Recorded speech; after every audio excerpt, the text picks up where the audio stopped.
Well, Vic and Joanne, Turkia Mullin is going to present her proposed budget to the airport board at a meeting here in about an hour, and that budget is expected to include layoffs for airport workers. Well, now that we know how much money Mullin is walking away from as she leaves her job in Wayne County, this could be a tough sell.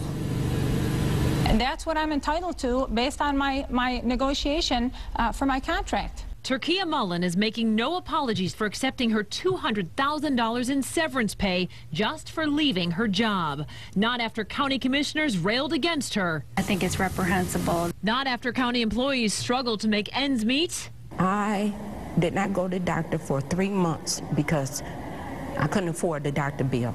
And not after cutbacks were made to programs like Meals on Wheels with plans to close parks and more.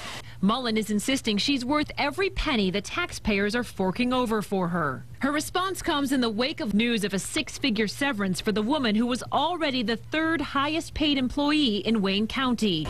In August, Turkia Mullin was selected as the next CEO for Detroit Metro Airport. She'd leave her county job, where she was paid $200,000 a year as head of economic development, for a big raise at the airport, another $50,000 more. But on her way out the door, Mullin was given a $200,000 severance payment, which the county says was part of her contract. You're taking a $200,000 just to walk away for a better job.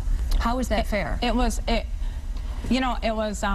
I negotiated this. It was consistent with what my predecessor paid. I grew up very poor. I worked my way up. I worked my way through school. I'm a veteran of the United States Army, and I've never been handed anything. Mullin told us her boss, Wayne County Executive Robert Fricano, approved her severance. I've been able to bring in over $5 billion in economic investment to Wayne County, and we've been featured as, and that involves thousands and thousands of jobs. But when I asked Mullin whether she personally brought the more than $5 billion in investment to the county, or if she was including investments that were made regardless of her involvement, she would not give a direct answer. But did you personally bring in all of that more than $5 billion in investment? We played an integral role, whether it was the DMC Vanguard and their $1.5 billion, and on Christmas Eve, sitting in the office with Mr. Mike Duggan. In addition to her $200,000 salary from the county, Mullin told me that while she was economic development director, she also received another $75,000 per year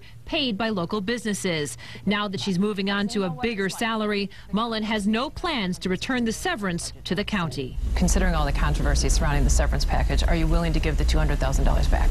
I earned it? Absolutely not. It was part of my contract, part of my agreement, and that's something I earned, and not even, that's not an option. I did check with executives in both Oakland and Macomb counties, and they're telling me that their appointees do not get severance whether they leave on their own or whether they're fired. We, of course, will be covering this meeting with the airport board, and we'll have more on this growing controversy throughout the day. Reporting live in Dearborn, I'm Heather Catallo, Channel 7 Action News.